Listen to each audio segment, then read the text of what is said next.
고객님 안녕하십니까. 차파리 손씨입니다. 구독과 좋아요 부탁드립니다. 오늘은 자동차 동호회 제휴 썬팅점의 비밀에 대해 알려드릴까 하는데요. 요즘 많은 사람들이 신차를 사기 전에 정보를 얻기 위해서 다양한 매체들을 이용합니다. 차량 정보와 시승기는 동호회에서, 그리고 구매 정보는 여전히 인터넷 카페나 동호회에서 많이 접하게 되는데요. 자동차 동호회에 들어가 보면 제휴업체라고 해서 썬팅과 블랙박스 등을 묶어서 신차 패키지로 홍보를 많이 합니다. 대부분 고객의 소중한 차량, 이상 없는지 꼼꼼히 체크를 하고 좋은 기술력으로 꼼꼼하게 시공을 해드립니다. 라면서 홍보를 많이 하는데, 이상하게 제휴점들은 유명 제품은 거의 시공을 하지 않고 낯선 제품들을 좋은 제품이라고 강조합니다. 그리고 꼭 패키지로 묶어서 홍보를 하더라고요. 다른 서비스가 많아서 유리하다라는 얘기로 말입니다. 영상 보시는 분들 중에 시공해보신 분들이 있는지 모르겠어요. 저 같은 경우엔 제가 직접 해보지는 않고 친구가 제휴점에 맡긴다고 해서 같이 따라가 본 적은 있습니다. 물론 제가 딜러라는 사실은 숨긴 채 그냥 차주의 친구로서 간 거죠. 먼저 문의해보신 분들은 아시겠지만 이건 뭐 장난 가격 아닙니다. 기본 100만원부터 시작하고 괜찮은 거다 싶은 것들은 150만원, 뭐 쓸만하다 하면 200만원까지 얘기를 합니다. 근데 딜러인 제 입장에서는 저 조합을 저 가격에 한다고? 라는 생각 투성이었어요. 왜? 들어본 적도 없는 이상한 이름의 썬팅을 한대요. 그리고 엄청 좋은 걸 강조하면서 각종 코팅들, 그리고 뭐 패키지로 그냥 쫙 들어가고 그 뒤에 따라오는 것들은 무료 서비스 요만큼. 근데 서비스라고 주는 것들 따지고 보니까 한 도십만원도 안 되더라고요. 네. 자, 어쨌든 열차단이랑 시인성, 성능 뭐 이런 거 훨씬 좋고 보증도 훨씬 길고 아무튼 좋대요.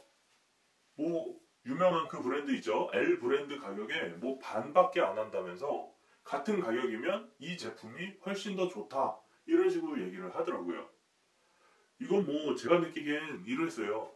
다단계 회사에서 자기들 제품이 엄청 좋아가지고 광고를 안 하고 팔아도 입소문으로 퍼져나간다는 그런 식의 얘기랑 똑같은 거죠.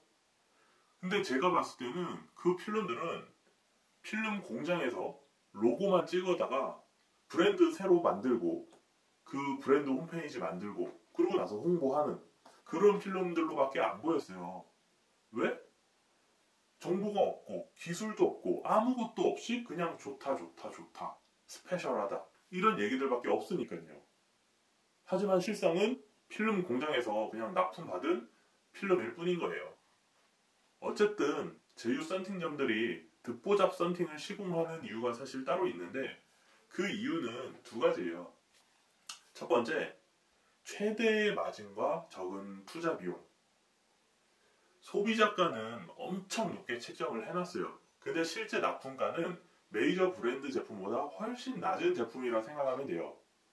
그러면 실제로 같은 가격으로 혹은 조금 더 싼 가격으로 시공을 해줬다 라고 하면 어느 쪽이 마진이 더 남을까요? 그리고 메이저 브랜드들의 시공점을 따오려면 굉장히 많은 돈을 줘야 됩니다. 단순히 필름만 사온다고 해서 그 브랜드에 간판을 붙일 수 있고 대리점 혹은 시공점이라는 타이틀을 가질 수가 없어요. 그래서 일종의 체인점처럼 가맹비 같이 내야 되는데 자체적으로 브랜드를 만들거나 혹은 작은 브랜드의 시공점으로 등록을 하고 동호회에서 열심히 소개하고 블로그나 유튜브, 바이럴 마케팅까지 다 할 수 있는 금액이 메이저 브랜드를 가지고 오는 금액보다도 더 싸게 먹힙니다. 그리고 딜러들과 거래를 하기 위해서는 필연적으로 미수금이라는 게 생기는데 손님들을 직접적으로 상대를 하면 현장에서 현금이나 카드로 바로바로 결제를 받기 때문에 미수금에 대한 리스트도 없고 그만큼 물건값을 미리 주고 나중에 돈을 받아야 하는 그런 문제도 안 생기죠. 그러니까 어쨌든 투자 비용도 굉장히 싸게 드는 거예요. 인테리어 이런 것들도 뭐 적당히만 하면 되니까요. 두 번째도 사실 첫 번째와 이어지는 내용이긴 한데, 이런 알 수 없는 브랜드들, 이런 알 수 없는 브랜드들로 이제 했을 때 가격 비교가 쉽지 않다는 거예요. 결국에 이 또한 마진과 연관이 되는데, 메이저 브랜드들은 실제 시공을 하는 업체들이 굉장히 많이 있어요. 그렇기 때문에 정가가 정해져 있긴 하지만 실제 시공비는 어느 정도 인터넷에 공유가 많이 되어 있습니다. 그래서 내가 아무리 기술이 좋고 좋은 제품이라 할지라도 그 제품을 정가에만 하기에는 사실 어려워요. 그리고 완전히 뭐 직영점 이런 개념의 브랜드들도 있는데, 실제로 그게 아닌 이상은 다 대리점이기 때문에 마음대로 가격을 엄청나게 높게 책정을 할 수가 없습니다. 그러면 아무도 안 올 거니까. 근데 그런 제품들은 시공점이 몇 군데가 없잖아요. 그래서 그 사람들만 서로 담합을 하면은 내가 이 가격에 판매를 하는 것이 눈탱이를 치는 건지 정말 싼 건지, 이 프라이스 가격이 마음대로 적어놓은 건지 진짜인지 아무도 모르는 거예요. 자, 그랬을 때 어떤 현상이 일어나냐? 사람들은 스펙을 보고 비교를 하겠죠. 아, 이 브랜드는 이 정도 스펙을 가지려면은 150만 원을 줘야 되는데, 이 브랜드는 이 스펙을 가진 게 한 70만 원밖에 안 하네? 이러면은 가성비가 좋다라고 생각을 해버리는 거예요. 하지만 스펙은 그냥 인터넷 페이지에 적기 나름이고, 뭐 실험 결과 이런 것들 근거 자료는 다 자체 실험 데이터라는 거, 그 부분 유의하셔야 됩니다. 자, 그리고 나서 뭐 기술과 관련된 얘기들을 하는데, 배선을 잡소리 안 나게 면 테이프로 열심히 감고 유리 끝부분까지 쉐이빙을 할 수 있는 그런 대단한 기술이 있습니다 라고 얘기를 하죠. 그리고 자기들은 검수 또한 고객의 입장에서 굉장히 열심히 한다라고 얘기를 해요.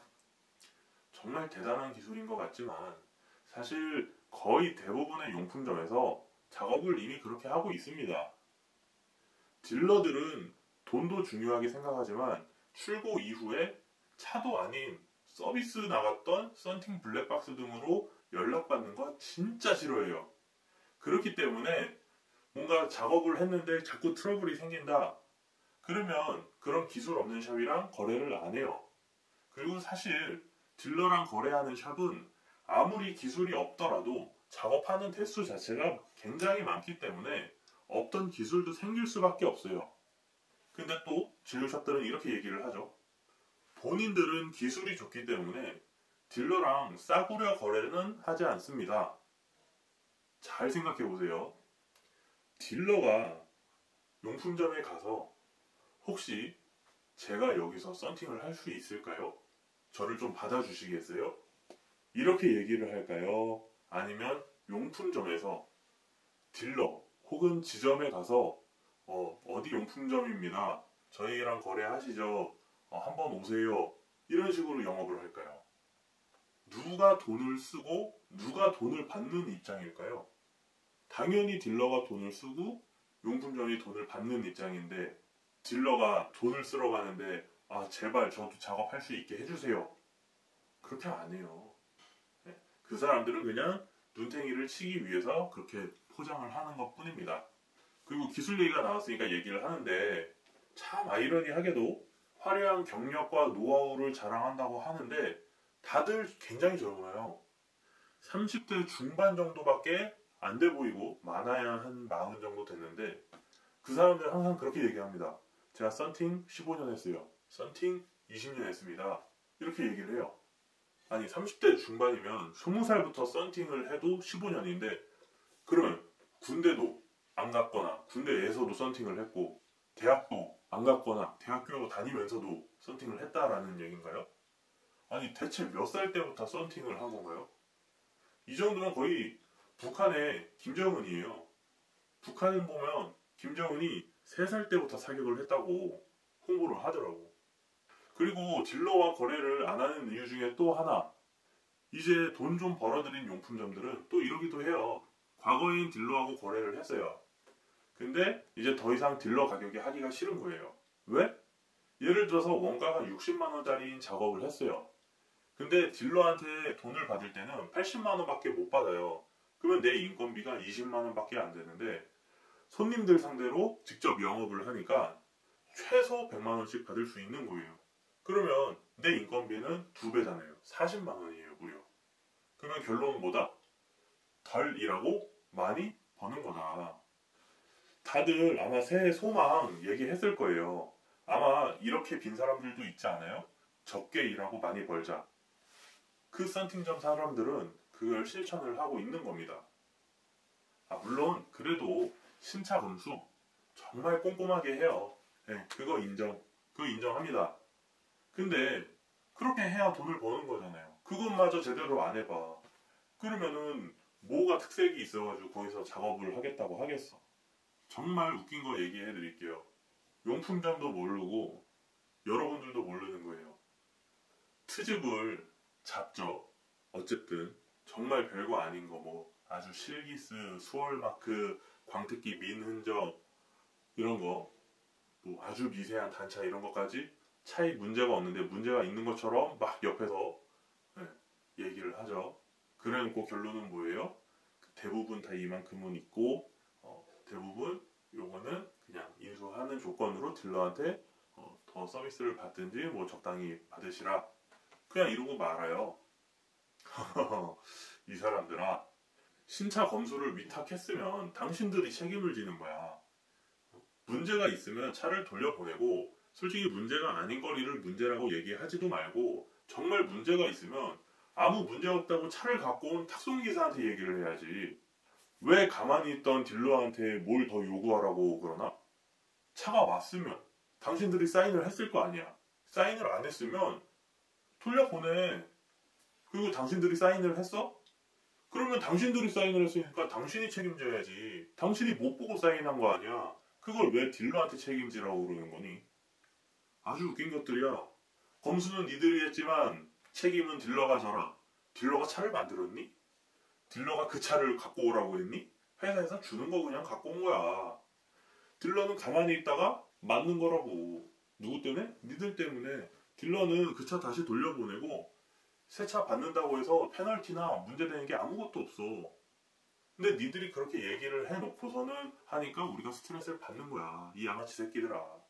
결국 당신들은 엄청 고객을 위하는 척 하지만 결국 니들 이성만 계산하는 거고 동호회에 낸 돈 회수해야 되니까 눈탱이 치는 거잖아. 그리고 눈탱이 치기 위해서 앞에서 착한 척 하는 거고 딜러라는 프레임으로 다 욕하고 그런 거 아니야? 자, 오늘의 결론. 동호회 제휴 썬팅점은 정말 사람을 생각하는 마음이 크다.